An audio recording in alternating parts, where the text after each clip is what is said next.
Hello art friends, I'm Robin.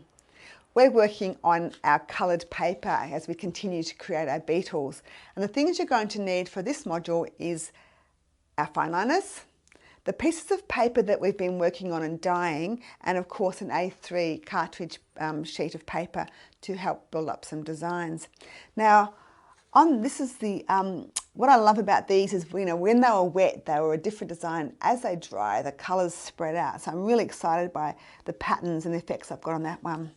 And these are some more that I've made previously, and they're nice and dry. But what I like also is that this is one side, and when you turn it over, there's a different effect. So when you go through your dyed paper, I want you to have a look at both sides, and you'll find that you've got different options when you start to do your design work. There's our stripy one, and on the back, once again, a different design. Some dots, some other dots as well, and a whole lot here. Now I use these papers all the time for some collage or some lettering maybe. You can use them for school projects. There's lots of ideas. I like this one here with the yellow and the purple as well. So I'm going to pop those aside and let's start to think about creating some designs. Now on our beetles that we've got, you can see the design patterns working with our fineliners to create that lovely sense of pattern. So we're going to try and build up those designs. Now sometimes the paper itself determines what it's going to look like. Other times we have to really know our patterns and know our lines to see what's going to work first. So I'm going to run through a couple of designs that you might like to use, and I know there's always a couple of favourites, and I think a spiral design is always a winner. Using your spirals, big or little, that's always a nice way of creating pattern and creating design.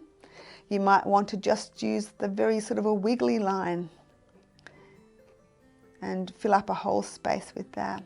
And of course lots of circles, using a row of little and big circles. Lots of things, also lots of little tiny lines. Maybe some stars, or maybe a combination of all of these things with little tiny lines and circles. So we're going to build up some designs for our papers. So I'm going to choose one first of all. I like this one. So let's have a look at this. When I see this, I see circles. So I'm going to use that design as the starting point for my fineliner design. So I'm going to, this is a little one, this would be okay for a little beetle. So I'm going to look at some of these and just accentuating some of those shapes. So just finding a circle and just making sure that we don't want to ruin the colours. We want to make sure that the colours are identified, I think. And now, when you've got big blobby bits like that, and you will end up with blobby bits like that, that's fine because you can tend to make your beetle around those areas.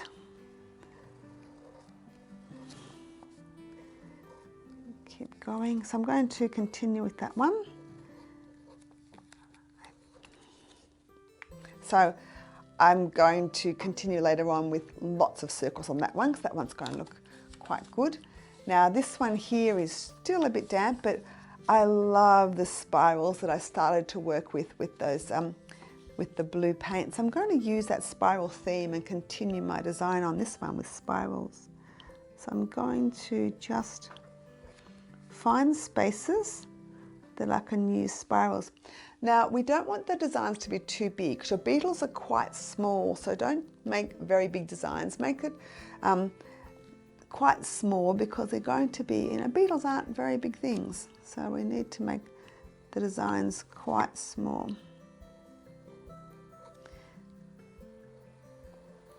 So I'm going to maybe work on spirals on this one,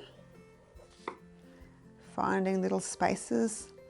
As I always say, don't overthink it, just find a spot and enjoy just playing with that line. There's another one, and another one. And so I've got some circles here, I've got some spirals here. Now let's see what else I've got in my little pack Oh wow, that doesn't need much at all really, does it? Maybe a little star in each side of these. Let the design, the colour do its own work. Don't overthink it too much.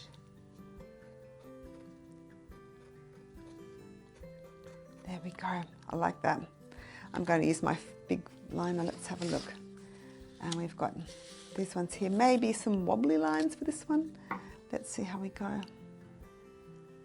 The reason you've made lots of colour puddles means that you can explore and experiment with line, experiment with colour, just see how you go.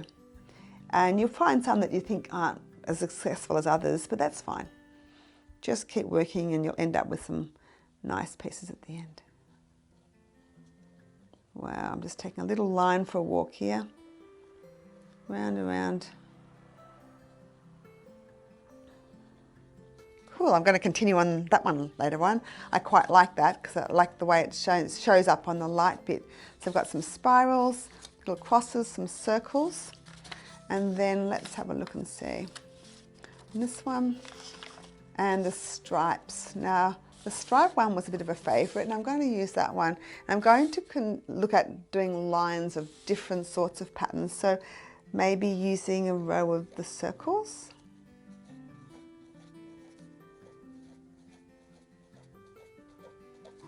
Maybe some straight lines. Remember, most of this will be hidden under the back of the beetle. You'll only see little bits. So there's some straight lines. What about a little area of wriggliness in here?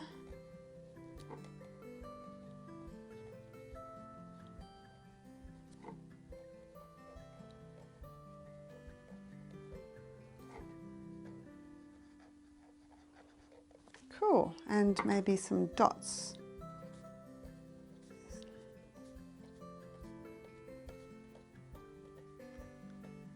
Okay, now I'm going to continue to work on some of my designs. Feel free to watch me, or you might want to press pause and start creating lines and designs on your own pieces.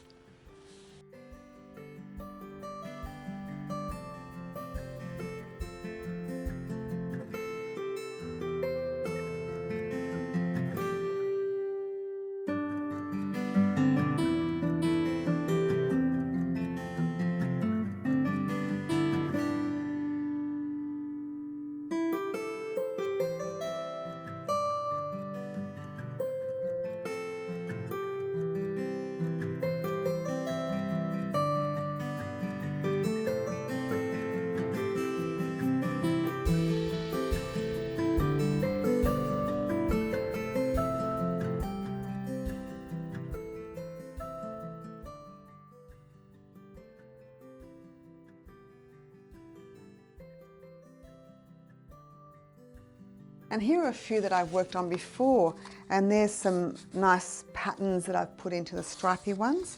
This one's quite dark, and I was sort of worried about it at first, but then I realised that beetles can be quite dark, so I'm really liking this dark work on this one here. Some squircles, which are sort of like spirals with square bits. And I started off with some spirals here, some great little flower ones here, and some wriggly lines here. So I've got lots of examples, and we're going to use one of these for our next part of our module. So in our next module, we're going to put it all together to create our beetle. Okay, so I hope you enjoyed that. I hope not only are you going to use your papers and your design work for your beetles, but you'll be able to use that for lots and lots of things in your art practice.